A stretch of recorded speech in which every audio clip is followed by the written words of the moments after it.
by everyone before we sort of dive into tonight's main agenda with Marty and Andrea. So the program overview, apologies, is after an intro from tonight's two sponsors. We'll hear a little bit from Andrea Adams, with moderated by Marty Jones. And we will look at a number of different topics. We'll come back to this slide in a minute. But first, take it away, Caroline. Okay, great. Thanks so much, Leora. I'm Carolyn Shamu, and it's my pleasure to represent the League of Women Voters of Winchester as we bring you this event in collaboration with the Network for Social Justice. Thanks so much for the network for hosting the Zoom event and the WinCam for sharing it on their platform. The League of Women Voters is a nonpartisan organization with a mission to promote informed participation by all eligible voters and public understanding of major policy issues. We don't support or oppose any candidates or political parties, but we do study and take positions about major policy issues. We're organized at the national, state, and local levels. Our policy positions and activities can be reviewed on our respective websites, and I have the Winchester website on this slide. Relevant to this evening's program, the League of Women Voters has long supported affordable housing. By 1969, the League had broadened its fair housing position to include support for an adequate supply of housing for people with low or moderate incomes. In 2008, the League supported programs and policies and regulations that addressed eligibility requirements for the purchase and rental of subsidized affordable housing, periodic reviews of income, asset limitations, and eligibility requirements, restrictions to ensure that designated affordable units remain affordable in perpetuity, and streamlined permitting procedures for smart growth incentive programs. As many of you may know, the issue of affordable housing is being actively addressed in Winchester now and is relevant to the construction projects proposed for several sites in town. Our goal with this forum is to provide factual information from experts in the area of affordable housing to answer residents' questions and hopefully to allay any concerns. Thank you. Great, thank you. And we are really delighted to be doing this together with the League as part of a community coalition. Many, if not all of you, are familiar with the Network for Social Justice. Our mission is to foster a movement for systemic change to advance equity and inclusion in Winchester. One fundamental aspect of that is quick becoming affordable housing, or as we're terming it, diversifying Winchester's housing stock. We are really excited to be bringing you this program tonight with the hope that this is part of launching a grassroots campaign to think through affordable housing in Winchester. Our strategy as the network is a lot about community education and engagement, meeting people where they're at for programs that are answering their questions in real time. That's what we are hoping to do tonight, and I couldn't be more excited to be able to introduce tonight's speakers. Now, one last word from me is that we will be, I apologize, I'm going back on the slides, is that we will be recording. And if anyone is worried about the recording or their voice or face being recorded, please, please, please put your video off. You can put your question in the chat. Everyone should be able to access it that way. So I will start the recording now. Recording in progress. Okay, so anyone who's joining us on the recording, welcome to the program on Demystifying Affordable Housing, Lessons from Winchester. I am going to turn it over in just a second to Andrea Adams, Land Use and Permitting Consultant, and for a conversation moderated with Marty Jones. Soon. Apologies, everyone. Slight bit of tech issues. More than a few tech issues. You all able to hear me? Yes. Okay. I would like to introduce Andrea Adams for tonight's presentation. Andrea is a land use planner who has worked for a variety of public agencies during her career. In Rutland, Virginia, and on Cape Cod, working for the Cape Cod Commission, Andrea reviewed development proposals and evaluated residential, commercial, and industrial developments, as well as worked on local comprehensive campaigns. Most recently, she was the senior planner for Watertown, Massachusetts, our neighbor. In Watertown, Andrea was the town's affordable housing specialist and managed the development review process. She also staffed the Planning Board, the Historic Commission, and the Historic District Commission, and wrote various ordinances and zoning texts and map amendments. She has extensive civic engagement experience working with local boards and citizens in many communities to increase support for affordable housing. And tonight, Andrea is going to be joined by our very own Winchester, Marty Jones. Marty Jones has lived in Winchester since 1987. She's an urban real estate developer and economic development strategist who got her start at the U.S. Department of Housing and Urban Development, working in both Washington and Boston. She then moved to the private sector where she worked for, I'm going to say this wrong, Cochran Jennison, a Boston-based real estate development company for over 30 years. Her work focused on development of mixed income communities, affordable housing, public housing redevelopments, as well as hotel and commercial properties. From 2011 to 2017, she was president and CEO of Mass Development, the Commonwealth's quasi-public economic development authority. The agency closed $20 billion in transactions supporting over 1,600 projects, including 12,000 housing units during her tenure. Marty continues to provide consulting services to mission-driven organizations, including supporting the Network for Social Justice, and serves on the Winchester Housing Partnership and Affordable Housing Trust. Without further ado, I would like to turn it over to our presenters for tonight and back to the presentation. Great. I will kick it off, and thank you so much, Leora and Caroline, for both of your organizations sponsoring this and continuing the conversation among Winchester residents about affordable housing and ways we can continue to make progress in our community on the affordable housing scene. We're going to start out tonight with a little bit of history. I know a number of you who've been thinking about and learning about housing have spent some time learning about redlining and zoning and how those have affected affordable housing development. But this next slide that Leora is going to manage our slides for us. Sorry, That's all right. That's all right. This next slide is going to dig us right into a little bit of affordable housing history. And tonight we're going to be talking more about money and financing and how development deals get done, so that people can understand a little bit about the rules and regulations and funding that's available for affordable housing. So we're going to go back to 1937. After the Great Depression, as everybody knows, the federal government was stepping up to create lots of new programs, social programs to help America come out of that depression. One of the big programs that was created was the public housing program, the federal public housing program in 1937, which basically said that local entities, local housing authorities would get money from the federal government to build and operate public housing for low and moderate income people. So that started way back in 1937. Our state has always been a leader in housing, and in the 1940s, we passed a state program to create family housing funded by the state of Massachusetts. So around the Commonwealth, there are many family public housing developments that were funded by the state, not the federal government.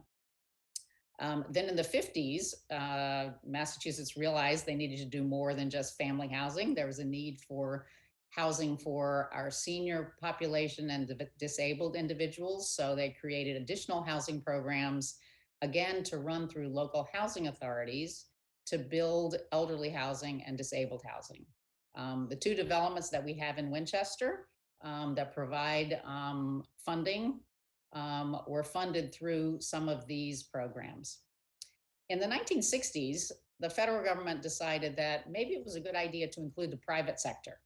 And instead of all of this housing being built only by public agencies, to provide some low interest loans and subsidies to start to encourage the private sector to build affordable housing. So in reality, kind of a new industry was born where developers were not just looking at building for the private market, they were looking at tapping into federal government programs to be able to build affordable housing. And actually the company that I worked for 30 years was formed when one of the partners left his brother's company because his brother did not want to have anything to do with the government and wanted to continue to build conventional housing. And he decided there was an opportunity here in the public domain and started a new company to actually take advantage of some of these programs. In 1969, Massachusetts passed Chapter 40B. I think those of you who have been learning about housing know a bit about that. This is our Commonwealth's legislation, which encourages communities to provide affordable housing throughout the Commonwealth and sets a goal of 10% affordable housing in every community, and allows developers to be able to go to the state for permits if they are in fact encountering opposition in communities to their affordable housing development. So Massachusetts was again a trailblazer by passing this legislation in the late 60s to create the comprehensive permit legislation, Chapter 40B. In the 1970s, a kind of a new idea came out, which were vouchers. And these were vouchers which basically said, let's let tenants, eligible tenants, take the money and go and rent an apartment with a private landlord. So instead of the federal government targeting subsidies to particular buildings, this was a program where tenants could choose where they wanted to live and take that voucher with them to the landlord to help pay the rent.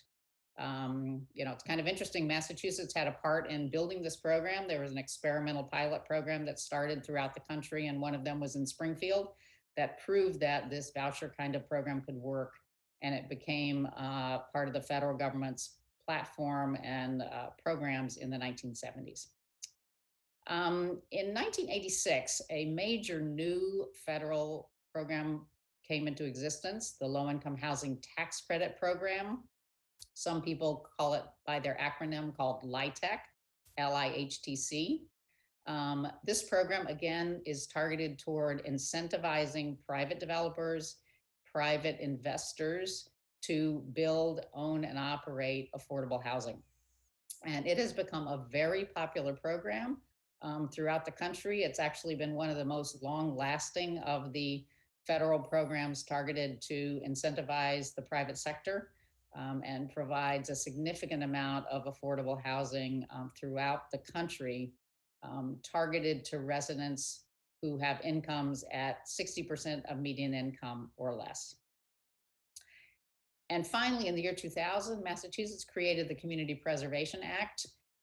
This is a provision in our state law where communities can choose to add an extra tax bill or an extra payment to fund local projects, and local projects that provide affordable housing or historic preservation or community public recreation through the Community Preservation Act. So this is not a tool that we have in Winchester. There are many communities around the Commonwealth that have this program, and one of the big advantages of this program is that it provides money to the community itself, where the community can decide what kinds of projects they want to fund. So it's really an example of local control where communities can target their resources to make improvements in their own communities. Next slide.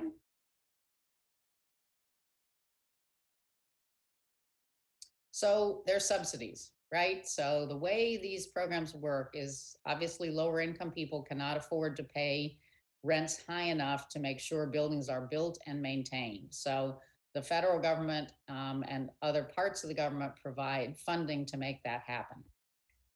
The federal government, through primarily the Department of Housing and Urban Development, HUD, provides money to the states for housing.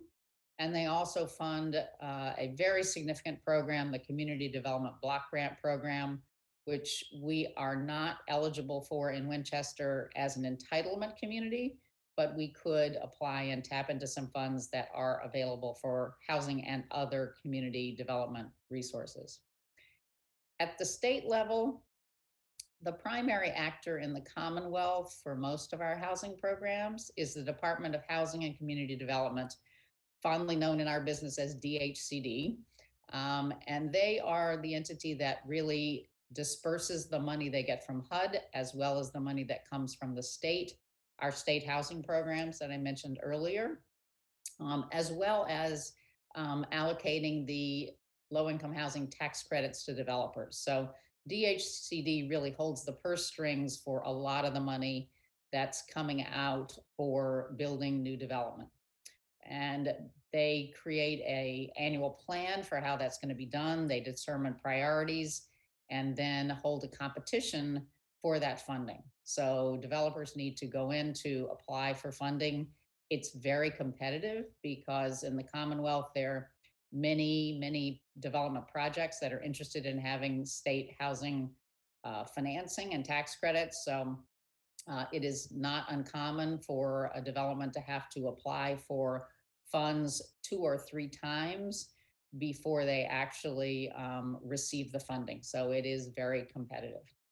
One of the good things now with the funding from the American Rescue Plan is that there will be significant additional funding for housing. So perhaps our housing pipeline of development deals may actually be able to get funding maybe in 1 or 2 rounds instead of 2 or 3 in the next couple of years because of that funding that's available.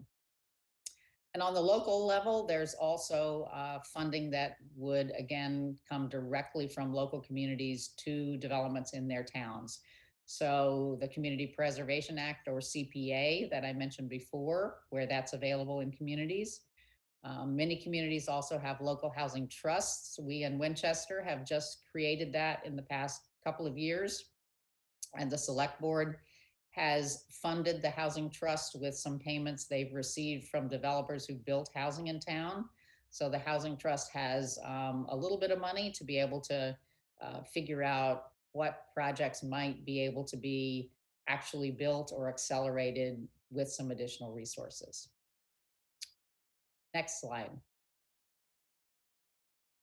So who's involved in affordable housing development? There are really lots and lots of actors, but Andrea and I spent a bunch of time trying to kind of shorten this list to make it easy to understand.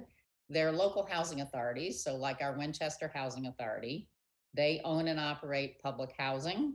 They manage the Section 8 voucher process, so they receive a certain number of vouchers and they help do all the work to certify tenants' incomes, inspect apartments, and keep that program going.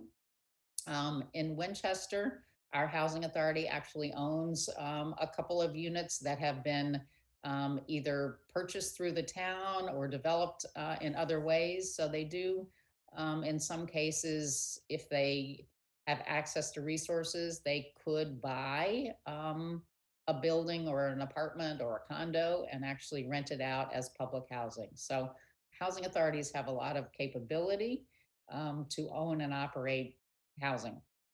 There is not significant money around for them to develop new housing. So that's one of the challenges.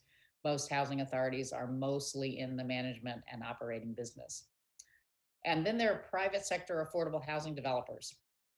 So these companies construct, own, and operate privately owned buildings that will be created with the support of federal, state, and local funding, basically to make the numbers work and to provide enough funding so low-income people can afford to live there. Affordable housing developers can be for-profit or nonprofit entities, and they really are typically companies that solely focus on affordable housing. It's a very complicated alphabet soup of government agencies, of funding, very different sources of debt financing, very different sources of equity financing. So it's really a very specialized industry. In Massachusetts, we have a very robust affordable housing development community of, again, both for-profits and nonprofit entities that are working hard to create more affordable housing. And then there are what I would call conventional market developers, the companies that typically would own and operate 40B developments. These tend to be the same kinds of developers that would build just a conventional apartment building. A 40B development is not heavily subsidized. The requirements are a minimum of 25% of the units at 80% of median income. So they are, some people would say, moderate income housing. So these developers tap into more traditional forms of financing, they'll go to a conventional lender and get debt. They'll get equity from people who invest in conventional apartment real estate. And so they're more like conventional apartment developers. All of these entities, if they have any regulated or income restricted apartments, will be reviewed by public entities to make sure they comply with income requirements, to make sure they comply with some building quality standards. So it continues to be a regulated business even after the buildings are built, to make sure that there's compliance with all of the rules that come attached with either the funding or with the zoning approval under 40B. Depending on who gives the subsidy, there could be a different monitoring agency for the developments. And of course, the lenders and investors, the people who actually put money into these deals, also have review and oversight and are watching what's happening and making sure that the developments are maintained by the general partners and operators and stay an asset to the affordable housing inventory. Next slide. So let's drill down a little bit and look at the numbers about affordable housing in the state and in Winchester specifically.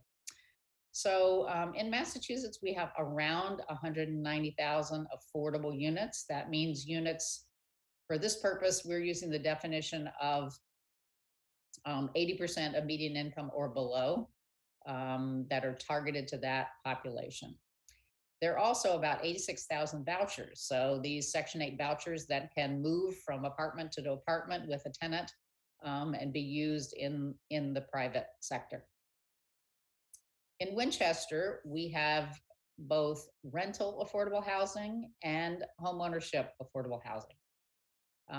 So these numbers just give you a sense of our inventory. We have at the moment 124 units that are owned by the Housing Authority in Winchester, and there are 18 units. That's a Section 8. I think many of you may know Noonan Glen. That's a Section 8 assisted development in Winchester. We have 2 40B projects that are permitted and in fact have both, I think, pulled their building permits. They're close. They're just about starting construction if they haven't started already, totaling about 243 units. And then we do have some income restricted home ownership. So these are for sale buildings. Some of them are condos within existing buildings. Some of them are maybe part of a 2-family. And these ownership units are sold to income eligible people. But then on resale, there are restrictions to make sure that the next buyer is also an affordable buyer. So there's a complicated analysis of how the price is set and how much profit the buyer can take out in order to make it continue to be eligible and available to low and moderate income buyers. In Winchester, we have some affordable ownership units that are targeted to 80% of median income, and some that are targeted to higher percentages of income, 100% of income of AMI. I'm just noting this because as we get to the next slide, we'll talk a little bit about our subsidized housing inventory. So not all of our deed restricted ownership units can be counted in our subsidized housing inventory. So I know that's probably a lot of complicated gobbledygook, but hopefully the next slide will show that a little more clearly. We also have 143 vouchers that the Housing Authority has to make available to low and moderate income tenants. About 50% of those are used outside of Winchester.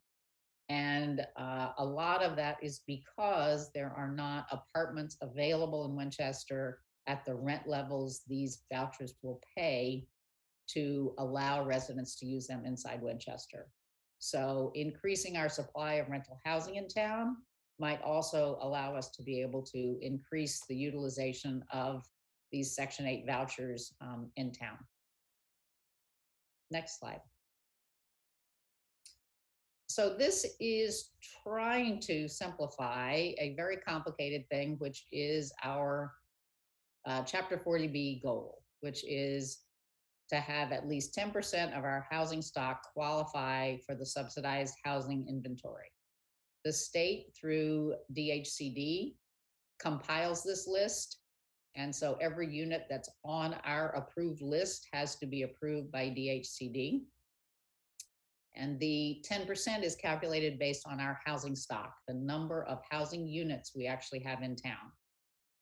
The last census established that number as 7,920 units in town. We know that's gone up. We all see housing being built, and every housing unit that gets built adds to our housing stock. We did an update of that when we put together this town's housing production plan in 2016. We were at 8,104 units.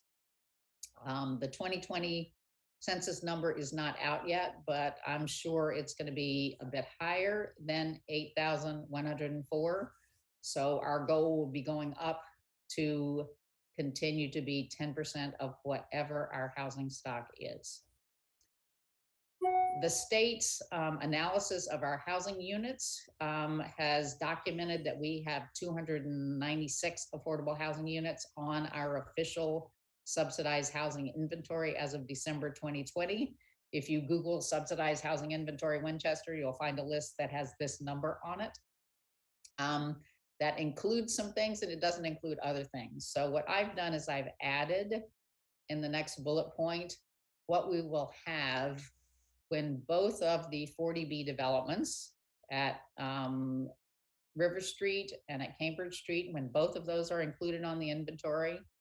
And there's some individual ownership units, low-income deed-restricted units at Dick Street, Winning Farm, and on Elmwood Ave that are not yet counted in our inventory. When those are all counted, we will have 396 units, or we'll be just about 5%, halfway to our goal of 10%.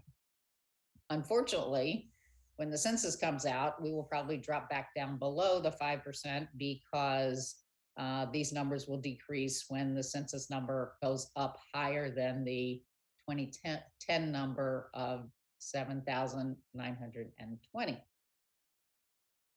Next slide. All right, I'm going to turn it over to Andrea now. When we get further into the discussion, happy to take questions if I have not totally confused everybody with the alphabet soup of housing and all of our Winchester numbers. So, Andrea. Thank you, Marty. Again, my name is Andrea Adams. I live next door. Previous slide, please. I live next door in Woburn, but just to augment what Lenora said, I actually worked in Rutland, Vermont, not Virginia. So I've been working in the New England region since I began my professional career over 20 plus years in regional and local planning, dealing with land use and affordable housing matters. So I know some about what is going on in Winchester because I also am involved in Town Day in Winchester. So anyway, for now, these slides are trying to focus on Winchester's issues, but they're also general in that they'd apply anywhere. So who are the key local players? And they're listed on this slide. I think I want to highlight that really the most important player in affordable housing is the community. And that was hammered home based on my experience in Watertown, that without the community support, Watertown couldn't have made the strides in changing its zoning and doing things related to progressive land use planning and permitting that occurred while I was there between 2014 and 2019. But there was also a strong relationship between the executive, which in the case of Watertown was a town council with a C, and a town administrator. But in Winchester, it's the select board, town manager. your various permitting boards, your housing authority, the housing partnership, and the trust. All of them work together to create the affordable housing programs. Next slide. So what local policies affect affordable housing? Again, this is not just Winchester, but this is my experience in working in land use planning and affordable housing, and watching it both from a regional perspective on Cape Cod, where you had 15 towns working together in a consortium, and then watching it from my employment in Watertown. Again, community engagement is the key, because that's what's going to bring the information and the,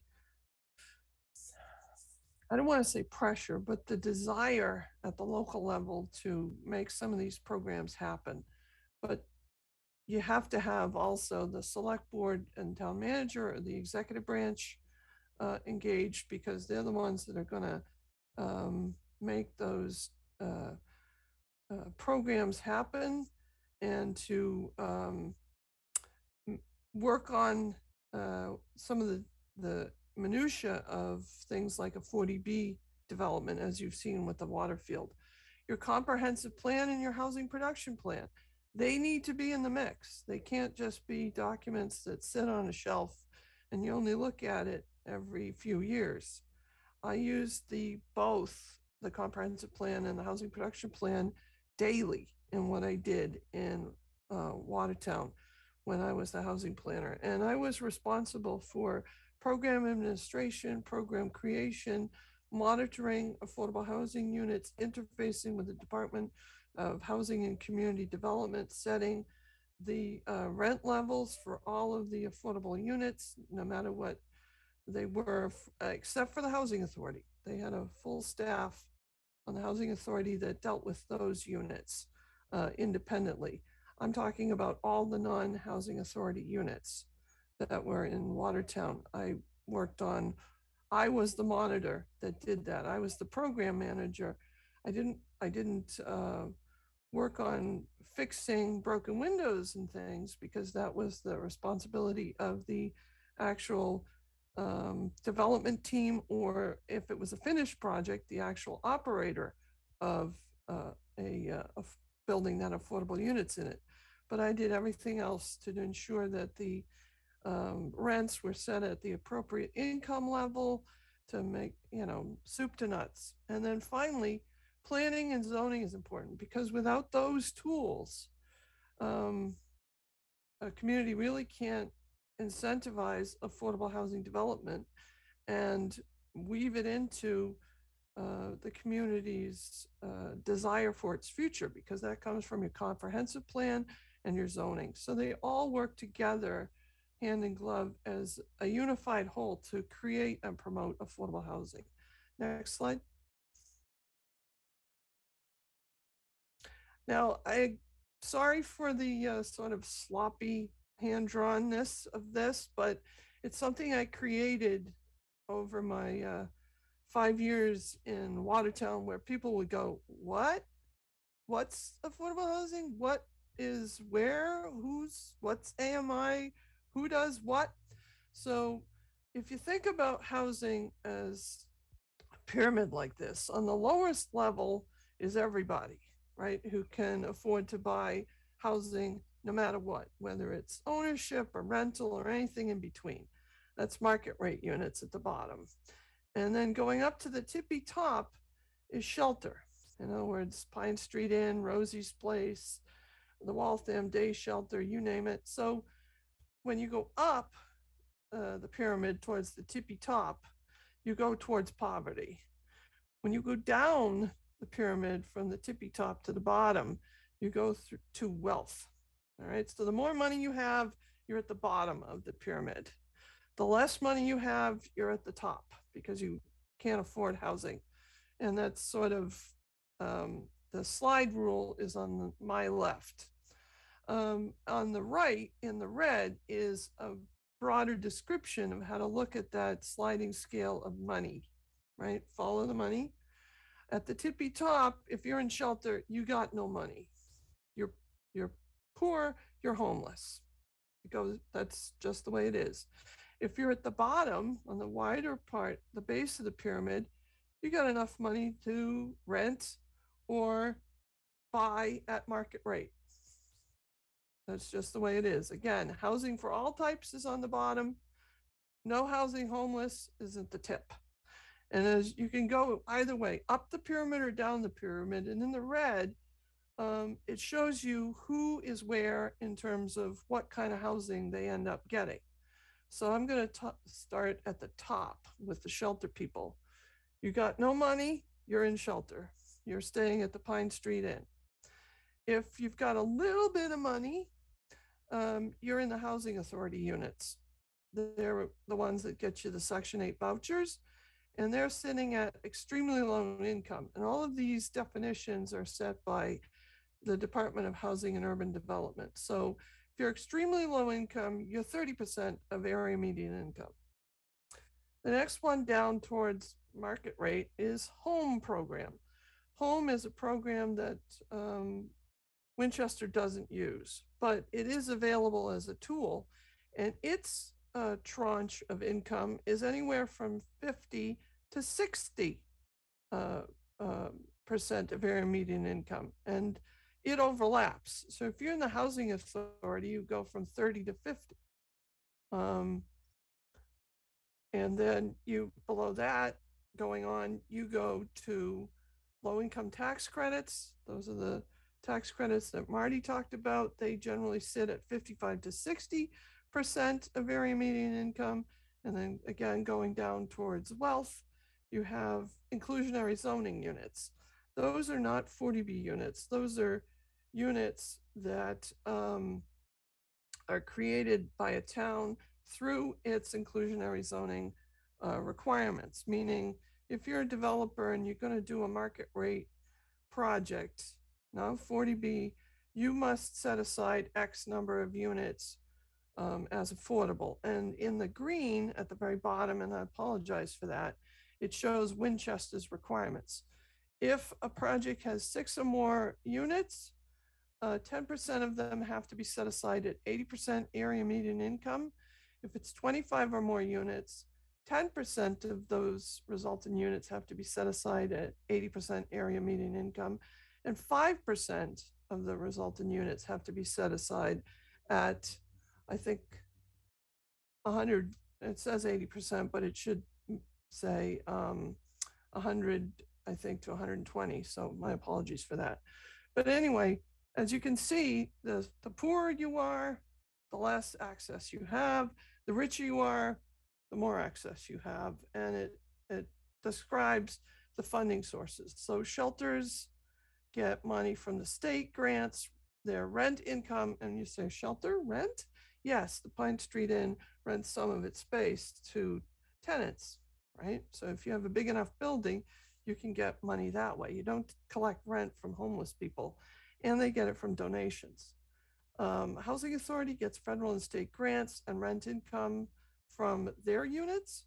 Lots of times they don't get enough money to break even. The only one that I know of in the state that's getting there may be 2 of them, was I'm pleased to say, the Watertown Housing Authority was close to being in the black, not even making a profit. And their rents were sitting, when I left in 2019, at $350 a month all in, meaning $350 a month for everything that the landlord, quote unquote, would provide. So think of it as a traditional rental apartment. That means that you're paying, if you're living in the Watertown Housing Authority units, you're paying for your own cable and your consumables and your internet, but everything else is provided by the Housing Authority as your landlord, and that rent is sitting at $350. Home program gets money from HUD, Housing Urban Development, and state grants. Remember that federal money is a pass-through. It goes from the feds to the states, from HUD to the Department of Housing and Community Development. And then again, at the very, very bottom, you can see Winchester's inclusionary zoning requirements. Next slide. So Watertown. What did Watertown do? And they're your next door neighbor. And this is an ordinance that I worked on. And the reason why it's ordinance is that Watertown is their official name is the city known as the town of Watertown. They're very proud of their town history, but they changed from a select board form of government to a town council. There are 9 council members that act as the executive and the ultimate legislative branch. They do not have town meeting. They operate as a city form of government. So in a city, you have an ordinance. What did Watertown do? Well, they have had a affordable housing requirement on the books since about 1980. And when I was there, it started out as 12%, 10%. Then I worked in concert with a whole bunch of the actors that I showed on the previous slide. It went up to 12%. And then when I left, they said, not good enough. And when I say they, I mean the town council and the planning and zoning board and the planning office, of which I was part, and the community said, not good enough. We're getting projects hand over fist. We need to create more units or we're never going to get to 10%. So when I left, it was 2-tiered based on project size. There was no contribution to affordable housing if it was less than 5 units or lots. But if it was a project of 6 to 19 units, it was 12.5% set aside. If the project was 20 or more units, it was 15% set aside. And if a project had greater than 20 units, there were 2 income tiers for rental. And you can see those on the slide. 5% had to be at 65% and 10% had to be at 80%. The town, or yeah, it is a town, the town of Watertown, had a very aggressive home ownership program based on them having had community development block grant funds back in the early 80s and 90s. They had some units, about, I forget how many units they had that I was administering.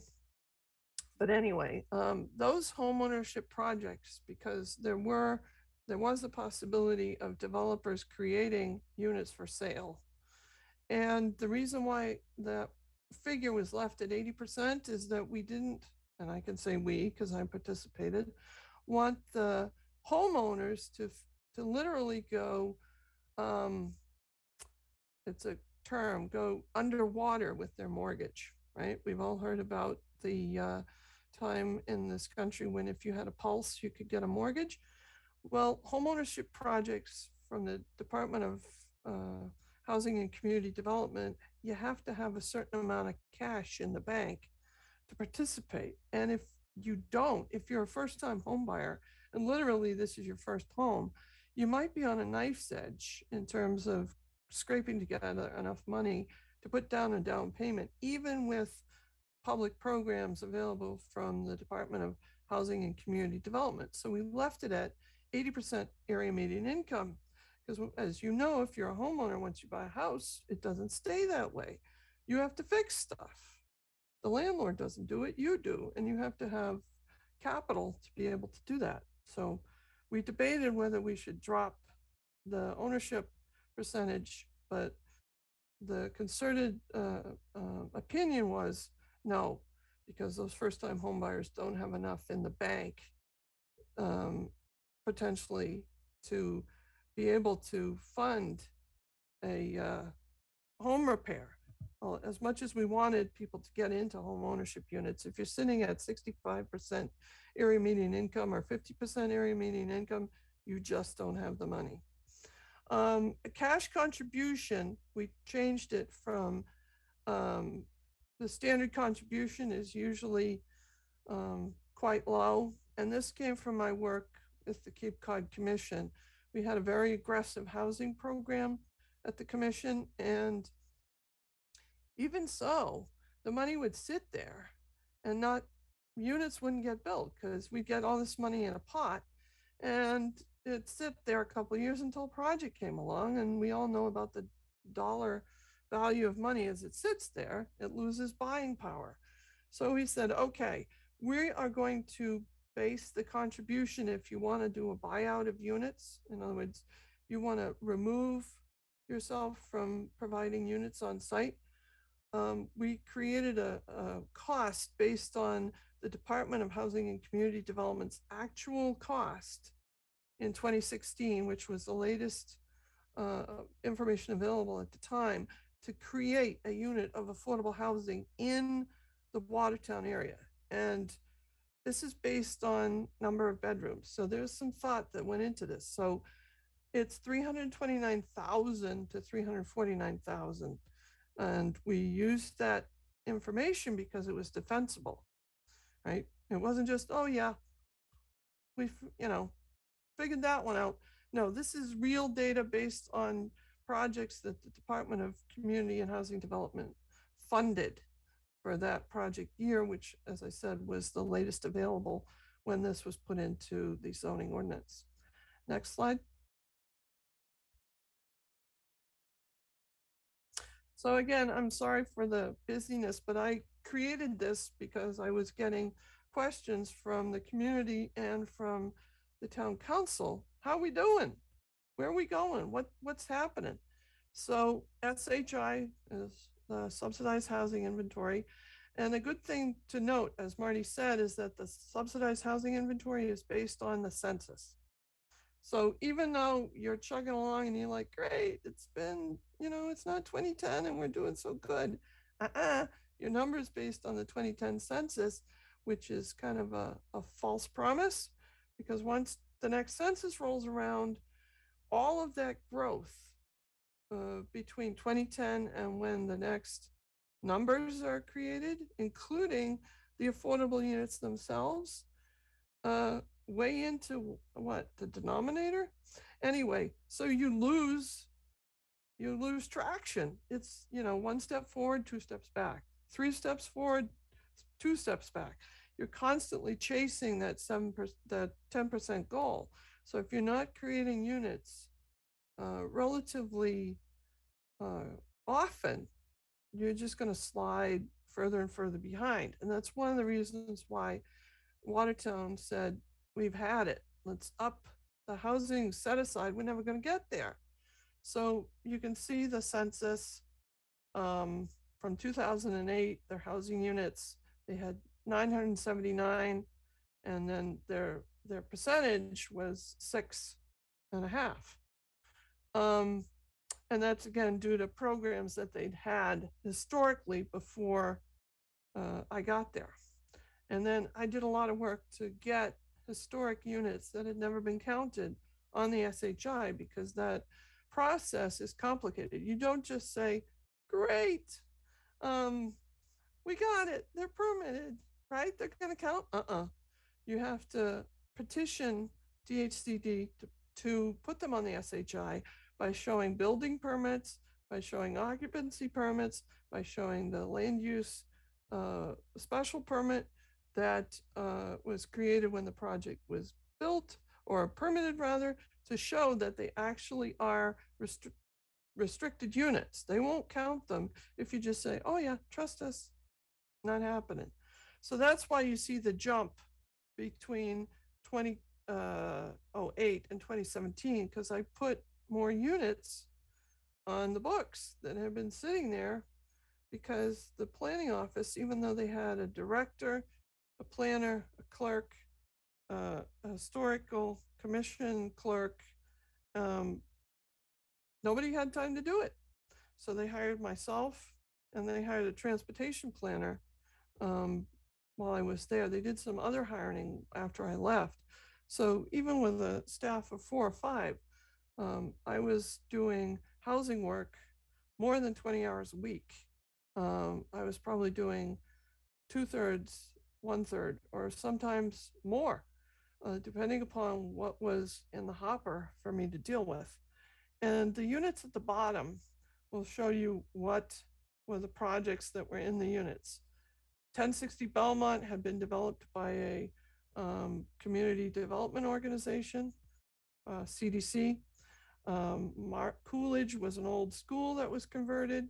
Marshall was a project built with home funds, and there were two in a project called Nally because it was a private development that they required 2 units at the time. Nally was very old, so the percentage was very low. And you note that the subsidized housing inventory includes housing authority units, and in Watertown included group homes, Beaverbrook Step, which is for developmentally disabled individuals, Marshall Place, as I noted, St. Joseph Hall. St. Joseph Hall was is a former school and religious retreat for retired, I should say, living facility for retired religious, and it was purchased by a community development organization and converted into 100% affordable. And first-time home buyers, those were low interest, no interest loans and grants to using community development block grant funds to allow first-time home buyers to purchase their first home, and it would pay down payment assistance and closing costs and some other things. And Repton, Charles Bank, Bell, Riverbend, Muse, and River Park Lofts were all apartment blocks, for-profit apartment blocks that the zoning ordinance required to have units in it. Next slide. And again, I apologize for the teeny weeny text, but I think you can get the gist. As the reference year goes from 2017 at the top to 2020 or later, you can see the 2010 census. New housing units by BP, that's by building permit. Growth, which is new housing units by building permit plus census. The next column is subsidized housing inventory units. The next one is new affordable units to be added. That means one still in the permitting process, not yet built, not yet ripe for, at the time, me to take that data and petition DHCD to add it to the housing inventory. And then the projection, and you can see the notes. And if you wouldn't mind, Lenore, can you scroll down a little to show the bottom of the slide? Oops, I guess not. That's okay, but essentially you can see the same data at the bottom. And if you look very closely at the bottom, in 2018, there was the Gables, 30 units, 2019, Lawn and Watermills, those are project names. In 2020 or later, Arsenal Yards, 33 Mount Auburn, and 385 Pleasant. Those were all mixed use and or pure housing rentals. They were all rentals by for-profit developers that were required to have units. So, and a lot of them, particularly Arsenal Yards, came in when the affordable housing ordinance, the percentage set aside was increased. Next slide.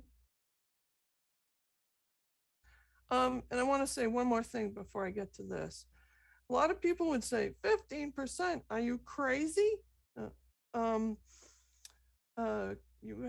We also, when I was there, took a look at communities that were around Watertown. Cambridge at the time was thinking about upping their affordable housing percentage to 20%. And again, are you nuts? People will go 40B. Well, what Marty didn't say, and she can certainly address it, is that was a concern in Watertown, because even though development at the time was hotter than a pistol, the community wanted to be business friendly, and there's nothing wrong with that. What that means is adjusting your zoning and your planning and permitting to a way that the developer understands at the beginning what they're going to get out the back end of the project. And that was my experience over my career, is that if you don't do that, developers are going to scoop. But what's really interesting is that Marty said that an 40B or comprehensive permit project case, it's 25%. Well, the other thing you have to do if you're a 40B is you have to open your books. They have to get a look at your pro forma and your sources and uses of funds.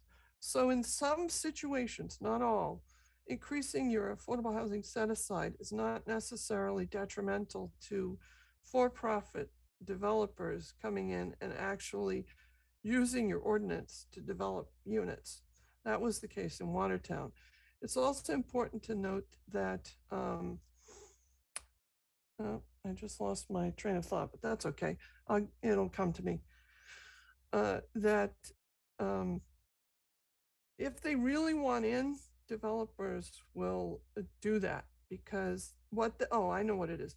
That out of a clear zoning, planning, and land use program, they can get certainty and understand the regulations where they don't have to open their books for public scrutiny.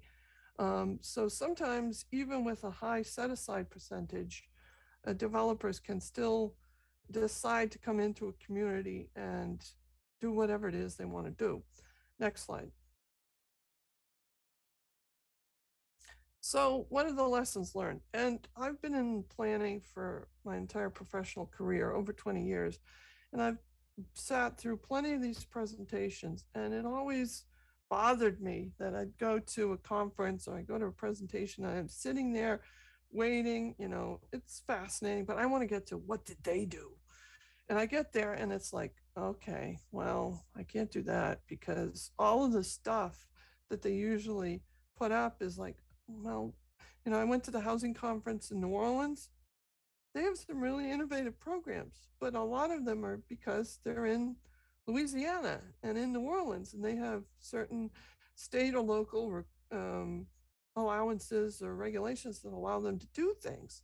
So I'm like, darn. So I really worked hard on this slide so that it would be universal. So number one, for gosh sakes, don't reinvent the wheel. There are plenty of really smart folks all over the country, locally, wherever.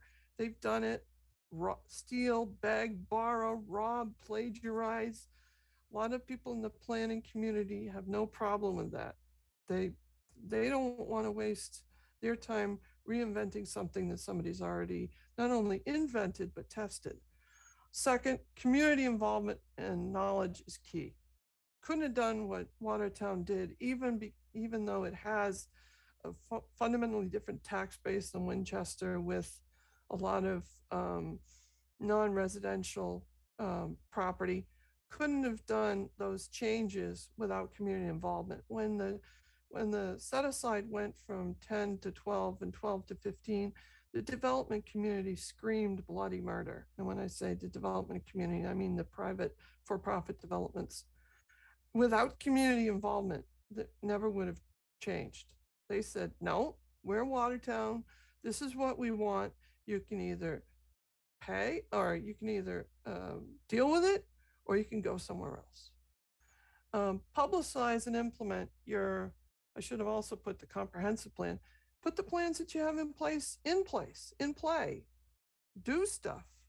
Like I said, I use the comprehensive plan and the housing production plan, if not daily, at least once a week, to make sure I was meeting those milestones, because Watertown would be eligible for grants and, if nothing else, bragging rights. Partner with the housing authority, partner with anybody. We had a very active housing authority in Watertown when I was there. The director, Brian Costello, who's since retired, came up through the ranks and was a facilities manager until he became director. And remember I said that the housing authority sits at 30 to 50 area median income. Well, the bulk of the units in Watertown were home program or inclusionary zoning units. And only recently did they have the percentage set at 65%. So for a long time, there was a gap between where the housing authority units stopped and where the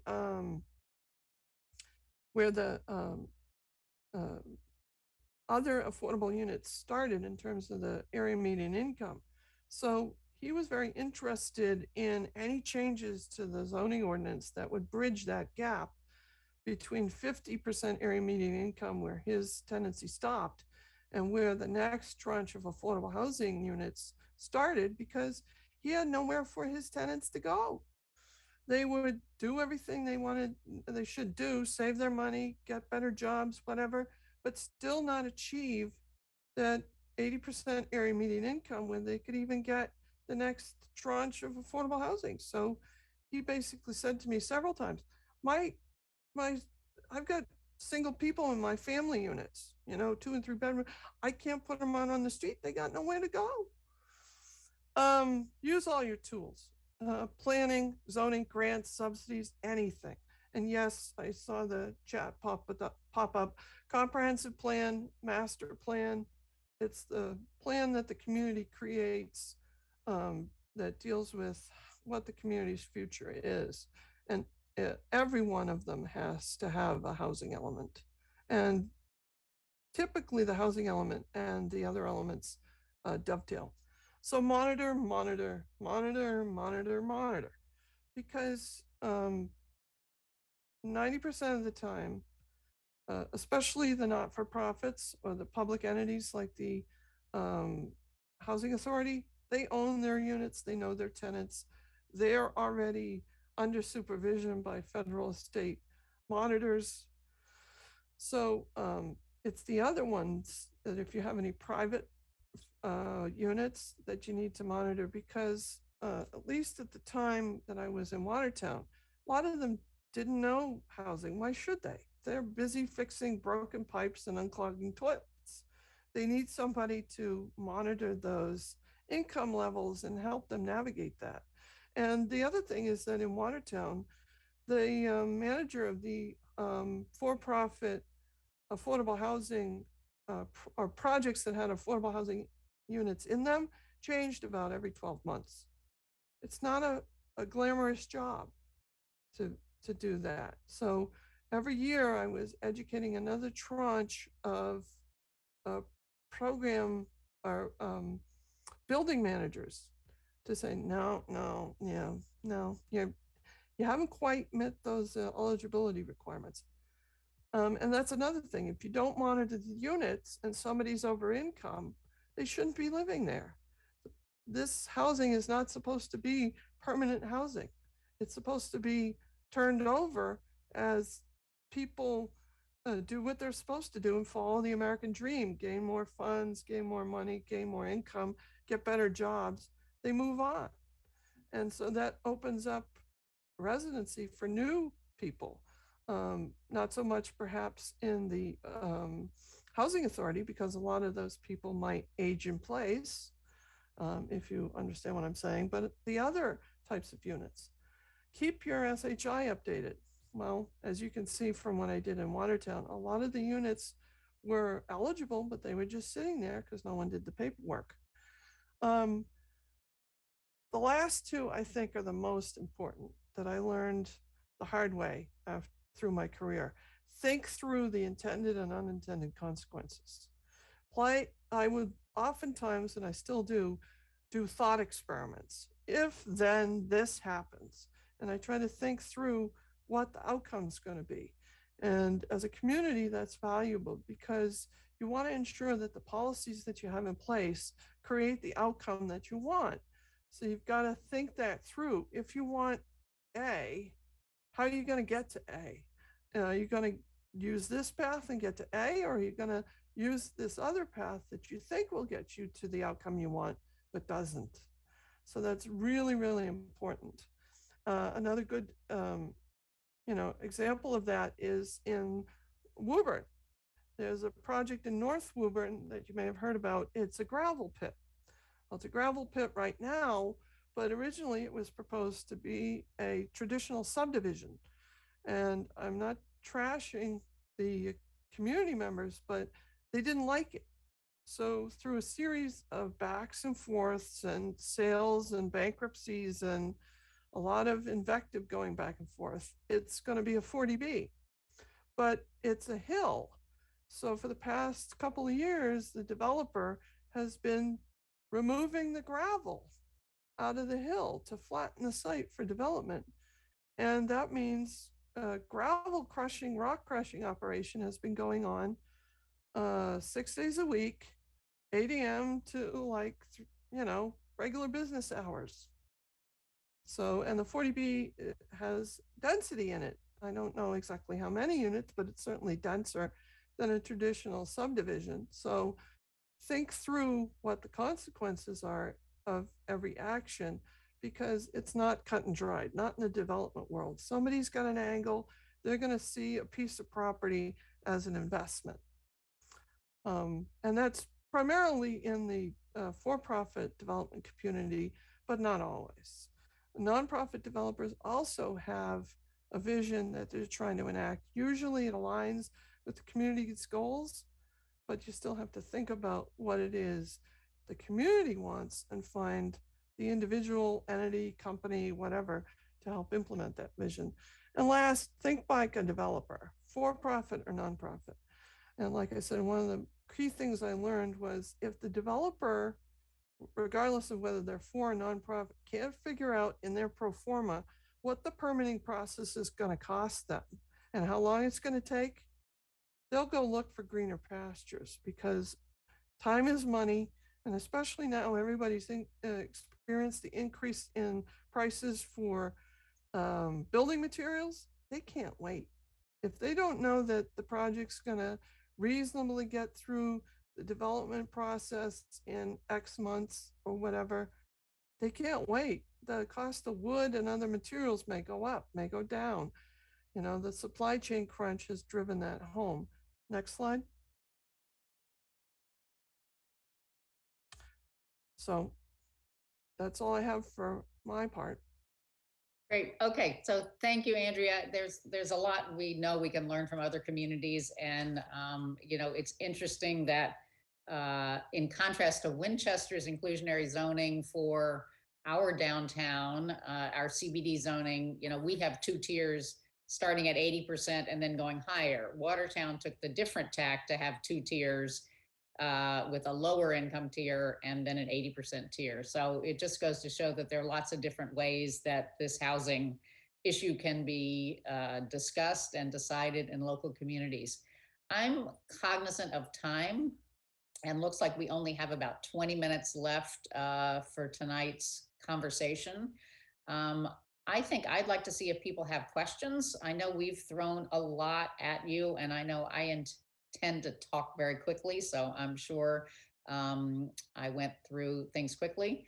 So maybe we could pause and see if people have questions about any particular things that we talked about, or want to pick Andrea's brain or mine about some housing issues. So shall we just open it to questions? People, I think, can either raise their hands, Leora, is that right? Or I just want to remind people that we are recording, so happy for people just to jump and say, yes, I have a question, or you can put your questions in the chat. I do see one from Zena here about the pyramid that Andrea presented. Does it also reflect the number of people, families in each category? So most people fall in the market rate units and the least number of people fall in the shelter. I was wondering that too with the base of the triangle. Yeah, it's more of an illustrative diagram. I didn't do any specific counting of who's where, but I think it's pretty obvious that you kind of hit the nose on the head, or did I get that right? Anyway, that most of the United States is in the bottom half or in the base of the pyramid, and fewer American citizens are in the peak. I don't know what the exact spread is. Yeah, it's probably not as neat as the pyramid. No, it goes exactly up. The distribution is probably not so. Oh yeah, I just did an inch for each tranche because it made it look pretty. So there's another question from Marilyn in the chat. I realize our target will change with the 2020 census. This is a great question, but is 5% considered reasonable progress? That's kind of a hard question to say whether, I mean, it's progress, which is fantastic. And every bit of progress we can make is great. I think, the housing production plan outlined a goal for Winchester of 40 units a year. So really, moving the needle that much every year. And we have not been able to do that. We kind of have had this, what I would call lumpy progress, because we have the larger developments that are coming in, but yeah, we haven't been able to exactly measure it out at the 40 units a year. What I would say, even though I said, implement your plans, is if you don't make any progress, you gotta, I would echo what she said. Watertown was able to make significant progress for a number of reasons. And one of the things I would add is this is in no way, shape, or form to be a knock on your planning department. I think Brian Zelski and his colleagues and your board should be commended for working with the tools that you have. This is just some things that I learned looking at the regional and local perspective. Yeah. So we have another question here about safe harbor, and that's just what percent gets us to safe harbor. But maybe, I always get questions about safe harbor. So I think it might be worth sort of reiterating what it is, what it isn't, and what percent gets us there. Yeah, so safe harbor basically means that if a community produces a certain amount of housing, they can be in safe harbor. That means a developer cannot come in and use the 40B comprehensive permit to essentially have the leverage to go to the state if the town does not grant a permit. And our standard based on the housing production plan is meeting at least the 40 units a year. So it's kind of a moving target. If you get the 40 units, you've got a year of safe harbor. If you get 80 units, I think you get 2 years. But it gets complicated as to what counts.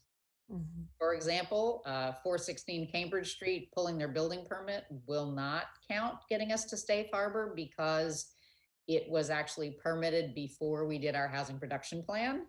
And yep. So under the rules, it doesn't count. So the kind of the procedures around it are fairly complicated.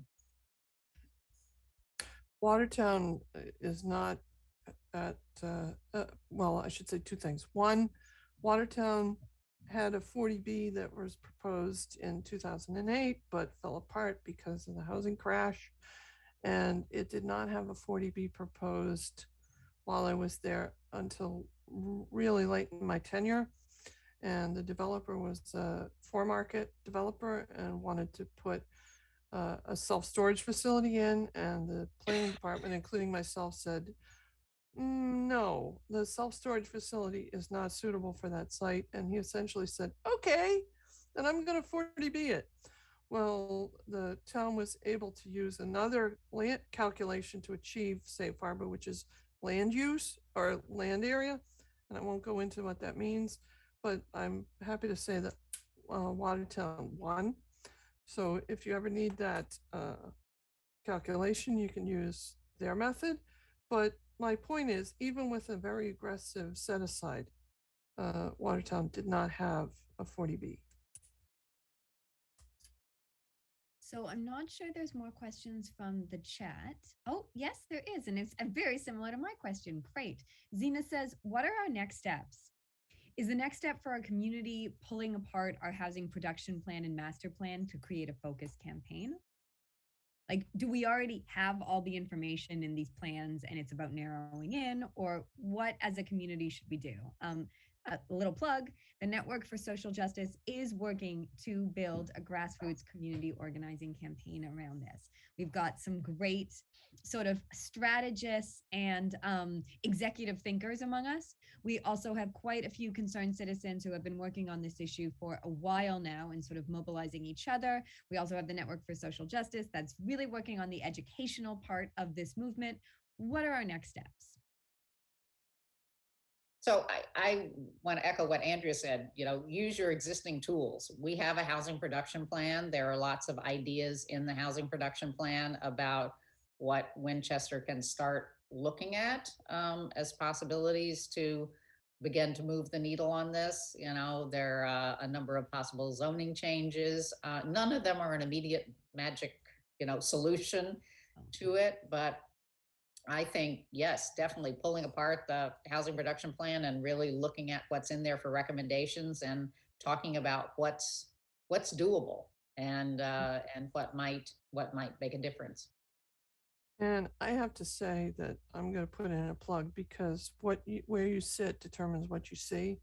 As I said, my whole career was in land use planning. No offense, you can't do it with a planning staff of one and a clerk. It's not going to happen.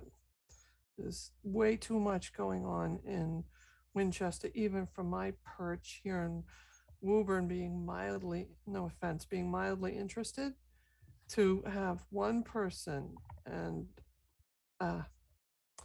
dedicated staff, doing all of this, with kudos to him and with kudos to Marty Jones on the partnership for getting those units on the subsidized housing inventory.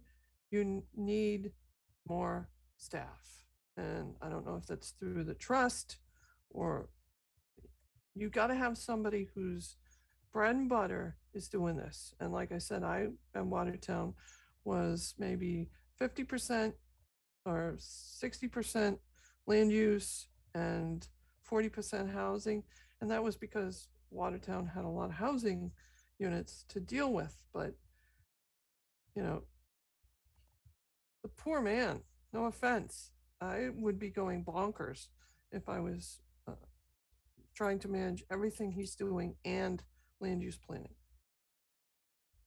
And I'm sorry to sound like a rain in the puss, that's one of the things that was, mentioned, and I think is actually a recommendation in the housing production plan. I have to admit, I haven't read it recently, but there was a lot of discussion, around the table that, this, it's complicated in a town like ours because we don't have a lot of development sites that are there and ready to go. And, you just negotiate with who walks in the door. It's very complicated to come up with strategies where we can really continue to build more affordable units.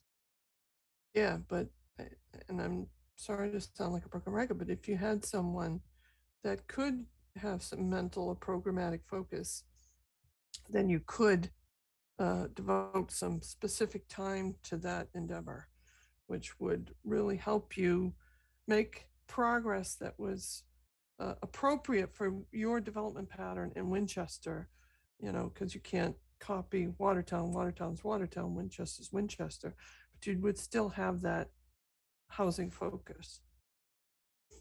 We have one or two more questions coming into the chat, so I'm going to try to pack everything in while we can. Sure. I have a question about vouchers, but you know what? I think so does someone else. We're a little bit confused by the 50% and the holders outside of Winchester. Did they remain Winchester residents as long as they hold the vouchers? No. Or move to Winchester? No. Okay. They just like, it's like getting a ticket, right? They get their ticket from the housing authority. They get their voucher from the housing authority, but wherever they are living, whether it's, right across the line in Woburn or whether it's, next door to their daughter who might live in Arlington, they would become a resident of that town. It's just their housing subsidy that's coming through the vehicle of the Winchester Housing Authority. Okay. And because I did the monitoring, I monitored several people that were in those private for-profit developments that had vouchers. We had people from Springfield living in Watertown. I know because I looked at their tax records. The housing vouchers is a statewide program that you're put in on the list. And the wait list for a voucher is up to 10 plus years. And when your number comes up, you have 3 chances to use a voucher. And if the next voucher available for you and you're living in Watertown or wherever you can, or in Winchester, is in Holyoke, that's where you go. If you refuse, you go to the bottom of the list.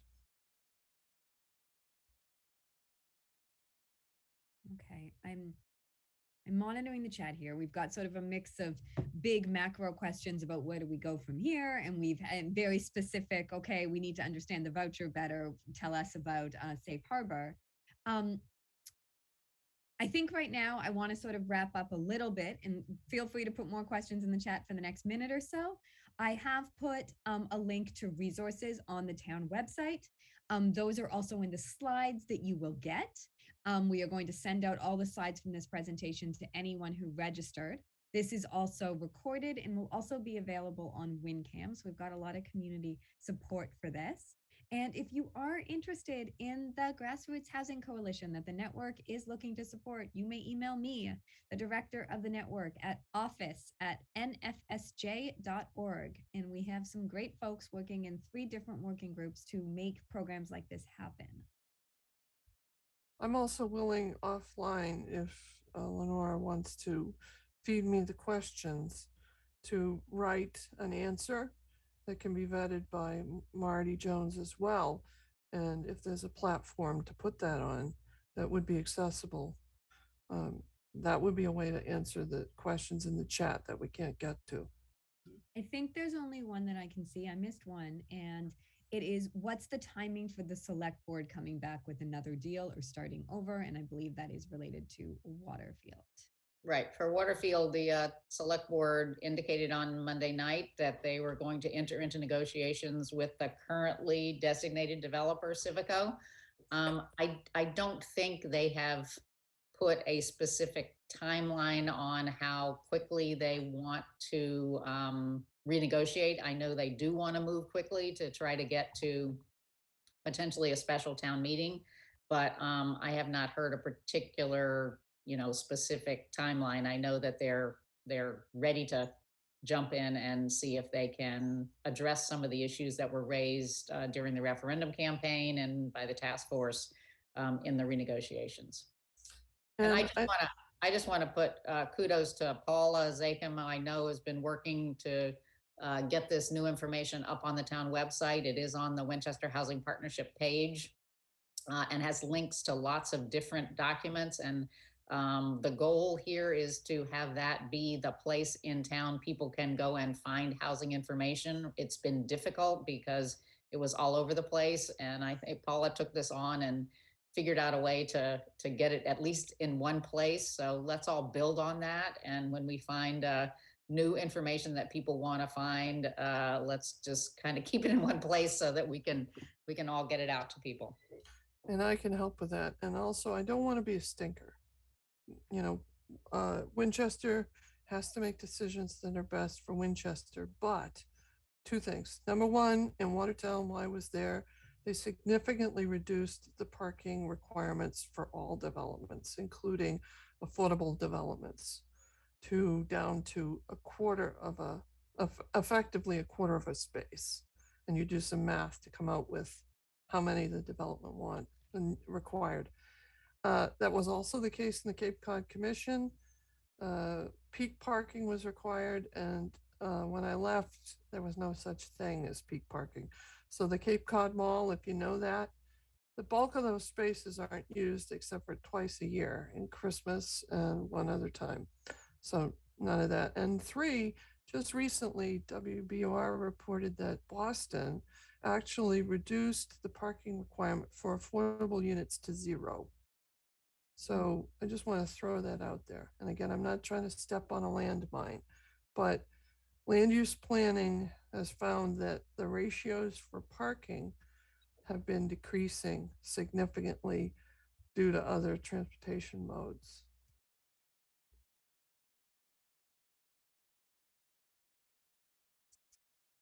Okay, I'm not seeing any more questions popping into the chat. I want to thank both the presenters for putting tonight together and giving us so much great information so well laid out. I want to thank the League of Women Voters for partnering with us and helping us to roll out this program. And I want to thank all of you for participating. You will be receiving the slides, and for further questions, you can approach the network, or if the presenters are willing, we can find a way also to sort of direct questions directly to them. So thank you all. Thank you for having me. It's been a pleasure. Thank you. Thank very you so much. much for organizing this and keeping this conversation going.